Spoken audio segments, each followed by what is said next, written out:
Hello and welcome back to Down a Rabbit Hole. Today we're going to be talking about most known spooky urban legend. It's supposedly one of the haunted places in Massachusetts. But before I jump into this episode, if you're new here, hit that like button, ring that bell for notifications. Also, help a girl out, please hit that subscribe button. Now, with that being said, let's dive into today's episode, shall we? Today we're going to be talking about the Hoosac Tunnel, and this has heard spooky and apparitions that were frequent here. Now, this railroad tunnel runs between Florida and North Adams, Massachusetts, and is also known as the Bloody Pit. It is so supposedly more than 200 workers died during the construction of it, and it is believed to be the men who hunt the tunnel to this day. Now, the Hoosac Tunnel is about 4.75 miles and is a very active tunnel in western Massachusetts that passes through the Hoosac Range.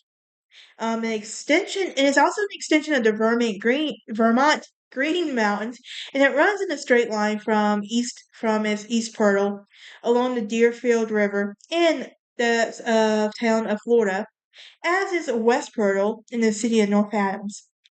Now, let's talk about this for a second. So, the work will begin in 1851 with an estimate of $2 million. It ended in 1875, and that about with 21 million. So that's probably what, 24 years maybe, give or take. My math might not be mathing, but I'm doing the best mental math in my head right now. So, but at its completion, the tunnel was the second largest after the 8.5 mile Mount Sinus Tunnel throughout the French Alps. It is the longest tunnel in North America. However, the 1960 completion of the Connaught Tunnel until surpassed it under Rogers Pass in British Columbia. Now, it does remain the longest active transportation tunnel of the Rocky Mountains, and as of 1989, it's the sixth longest railroad tunnel in North America. Now, the American Society of Civil Engineers have even made this tunnel a historic civil engineering landmark in 1975. So, what was the proposal for this tunnel? How did it begin? Well, it was originally proposed in 1819 as a canal to reconnect Boston to upstate New York via the Deerfield on the east of the Hoosac Range in the Hoosic River on the west. Now, the project was shelved and later reborn as part of a new Troy and Greenfields Railroad. The, the project was also nicknamed the Great Four by its critics, including the future Supreme Court Justice Oliver Wendell Holmes Jr. I wonder if he's in relation to Katie Holmes. Like, that would be very interesting to note right there, if that's in relation at all.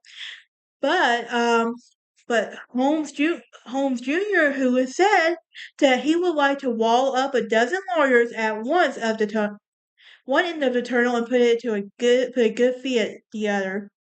Now, the most important proponent of the northern route in the Hoosac Tunnel was Alva Crocker, and this was a self-made paper mill owner from Fitchburg, Massachusetts.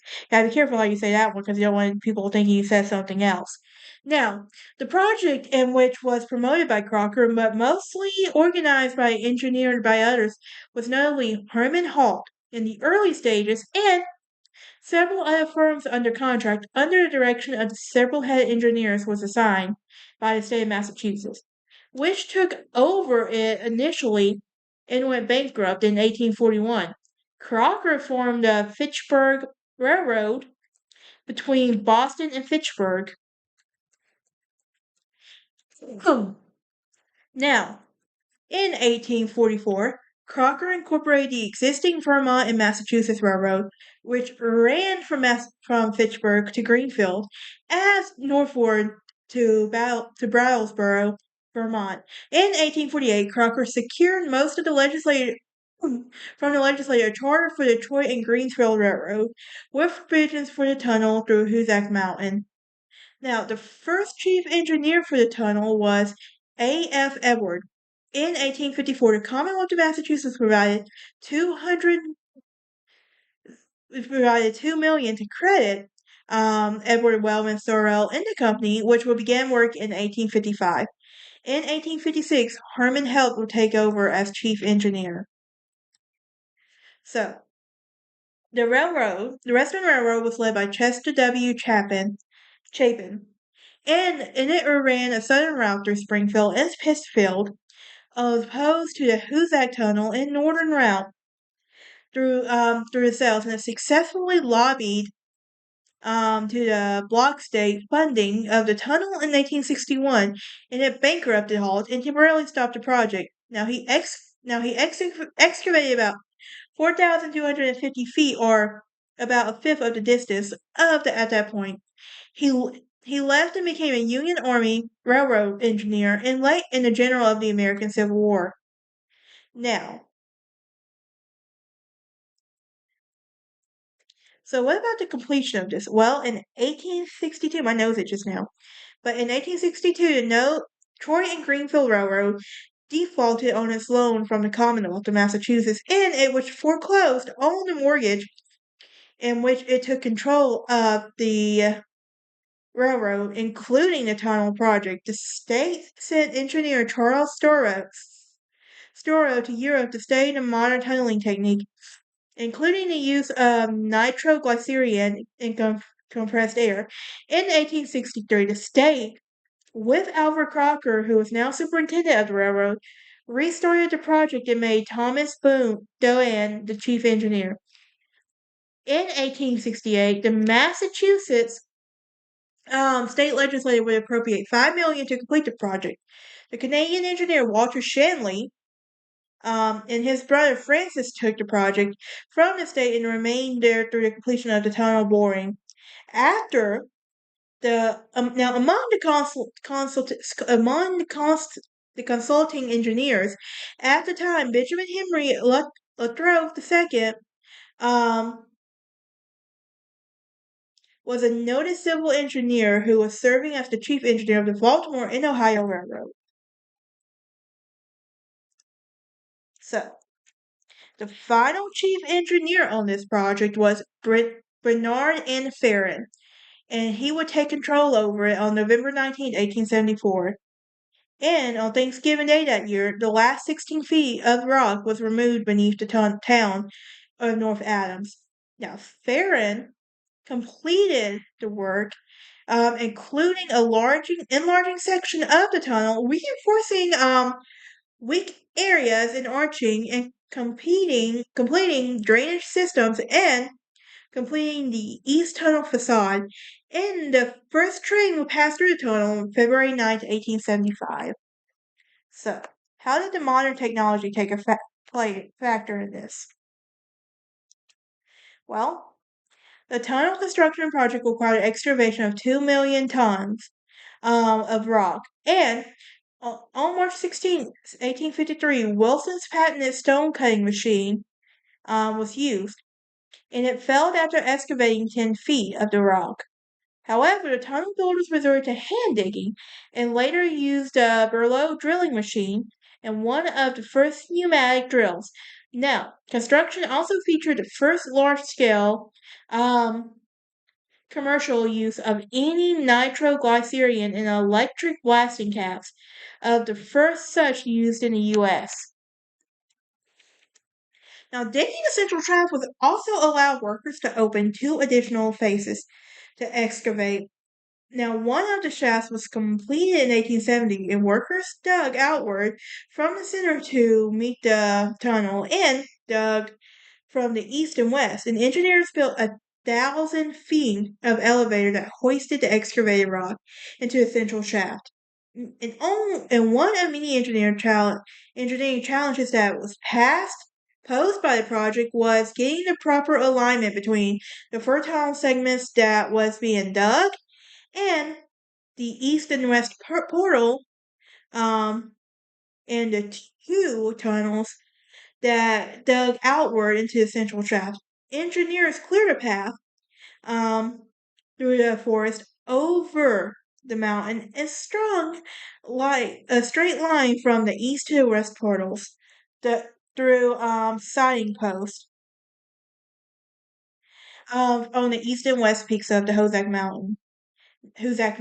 Now, in 1866, Thomas Doane over took over as chief engineer, and he resurveyed the alignment of the tunnel by reconstructing six towers. Now, the alignment served to make the tunnel stay true to its course, and grooved iron makers were originally used instead of the towers. Each tower, except the road neck tower, consisted of a transisco, a sloped wooden roof on the tower, a stone structure, and its repeated surveys verified the line. The true between of the post and steel bolts that were installed at the fixed intervals along the city. Now, only four of the towers remain today.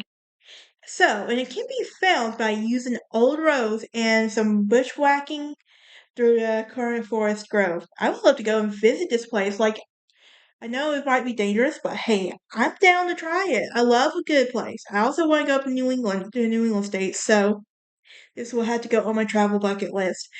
But anyway, on December 12th, 1872, workers opened the East Pearl Tunnel and the central shaft of the tunnel, which aligned with 9/16 inch, a tremendous engineering achievement at the time. And on November 27, 1873, the remainder of the tunnel was open to the rest tunnel, and the Hoosac Tunnel allowed the summit of the Fitchburg route to be 600 feet lower than the Boston and Albany, which only had a short tunnel. Now, Lewis Kohler of the Hoosac Tunnel Museum Society described it as this project as a fountainhead of modern tunnel technology. And the American Society of Civil Engineers made this a historic civil engineering landmark in 1975. So, what about the accidents and the working conditions? Well, as you can imagine, there were many deadly accidents during construction and killed seriously injured 195 workers, with 135 verified deaths. Survivors dubbed the tunnel as, quote, the bloody pit, unquote. And workers died from explosion, felling rocks, and accidents involving ladders of scaffolding. In 1865, workers went on to strike and burned buildings in the protest.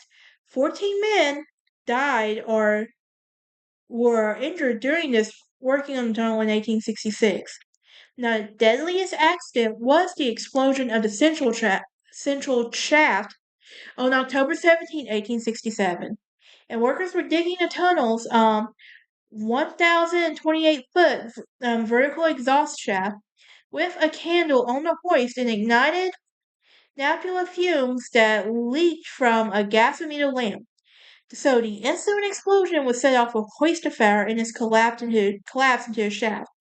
4 men near the top of the shaft escaped, but 13 were working 538 feet below and were trapped by the failing naphtha and pieces of iron. Now, the pumps were also destroyed and the shaft began to fill with water. A worker named Mallory was lowered into the shaft by a rope the next day, and he was overcome by the fumes and reported no survivors, and no further rescue attempts were ever made.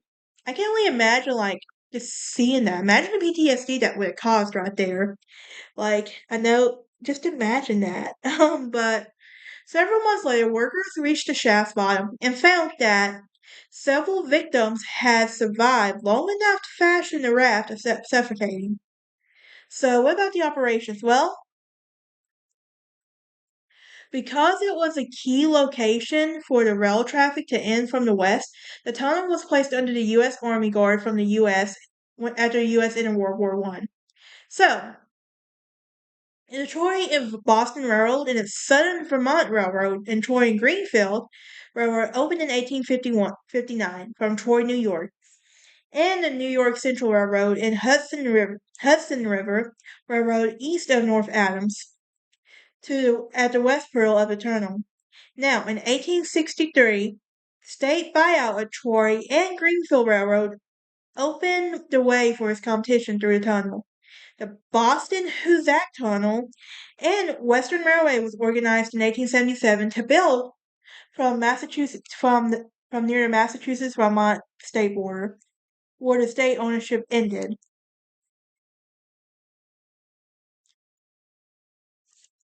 And it was parallel to Troy and Boston Railroad near Johnsonville in New York, and then west via Schneiderley, Rotterdam Junction, on what would become New York West Shore, and Buffalo Railway in 1883.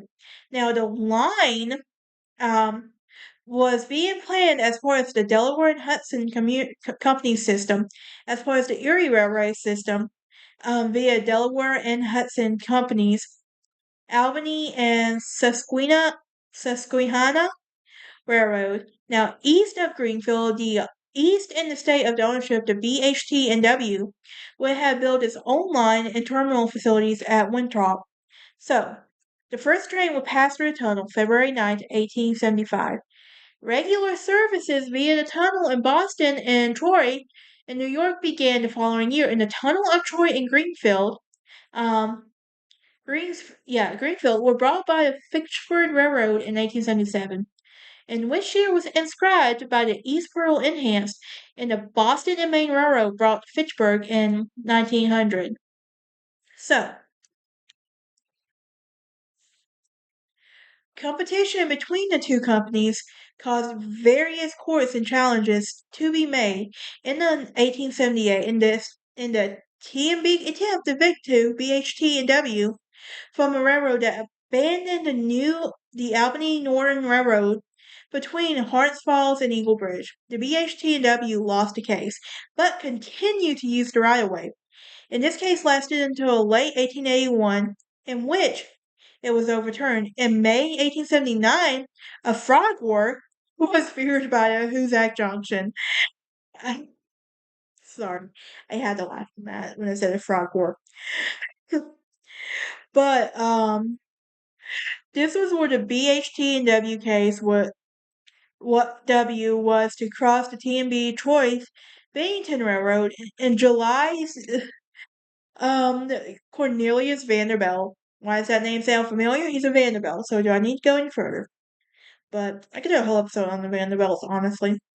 But who owned the New York Central and Hudson Railroad and acquired the controlling interest in TMB, threatening to build a branch in Saratoga Springs unless it was BHT and DNW alliance, which ended in November. An appellate court ruled that the application across the Troy and Bennington was improperly made to the Troy and Boston, and the TMB claimed that the improvements included a stone bridge was a forfeit. So, the first train over the full BHT and W to Mechanicville on December 6, 1879, and the revenue service began December 20th with the General's office in North Adams. In 1881, the BHTW was being planned as part of a larger system that was to Oswego and Buffalo, and the lines were built, but not the BHT&W operation that opened extension to from Rotterdam Junction to New York. West Shore and Buffalo Railway. The New York Central and Hudson River Railroad also took NYW S&B in 1865 and the 1889 and the Pittsburgh um, Railroad brought both TMB and BHT&W as well as the Troy and Greenfield Railroad, including the tunnel ending the rivalry. Now, in 1910, the tunnel was electrified. Oh, my foot's asleep. Tried to move, so pardon the camera movement. But anyway, it was electrified, and the goat was reducing smoke and increasing the speed of traffic. 3 years later, the tunnel was so heavy at 70,000 cars a month that a power plant in Adams could not keep up, and the power was then drawn from a nearby dam 30 miles north of the eastern entrance. So the electrification ended the tunnel in 1946 in the advent of diesel locomotives, and a fan was installed in the central shaft to remove the diesel exhaust fumes. Today, the central shaft system remains in place. However, ventilation relies on a single fan operating at low power due to the low numbers of trains. Now, the last regularly scheduled Boston and Maine Railroad passenger train, the Minuteman, passed through the tunnel in 1958. So, in 2009, the ownership of the tunnel was transferred to a Pan Am Southern, which was a 50-50 joint venture of Pan Am Railroads and Norfolk Railroad, and freight trains through the tunnel are operated by Springfield Terminal Railway and the train operating subsidiary of Pan Am Railroad. Now, the route is for freight now and has seen passengers excursions trains on rare occasions, and it was converted to a single track in 1957. Clearances increased in 1997 and 2007, and the former by lowering track and the latter of the grinding 15 inches off the roof, allowing the trailer-owned cars and tri-level automobile to carriers to pass. In March 2012, the Federal Railroad Administration granted $2 million to the Massachusetts DOT for preliminary engineering to increase the clearance to the tunnel and double stack the container trains. In 2019, the Mass DOT has surveyed a 155-mile Patriot corridor, including the Hoosac Tunnel, and identified 19 improvement projects needed for the double stack clearance. So the Mass DOT was preparing a needed environmental review. On February 12, 2020, the tunnel collapsed about 300 feet from the west portal, and more collapse occurred the following day. While crews were repairing the tunnel, freight traffic was diverted over New England Central Railway and Vermont Railway, and the intermodal traffic was diverted via CSX during the closure, and the tunnel reopened April 4th, 2020. In 2023, about 5 freight trains used the tunnel each day. Now, on November 30th, 2020, the agreement was announced that CSX Corporation was to acquire the Pan Am systems, and with the state, um,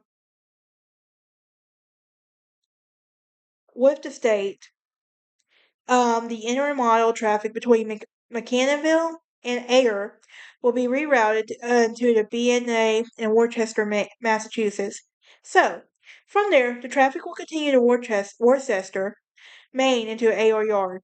And on April 14, 2022, the Surface Transportation Board never fully accepted the purchase of the CSX transportation of the Pan Am on the 50% of the Pan Am Southern, in the combination of several packages and agreement in the approved plan,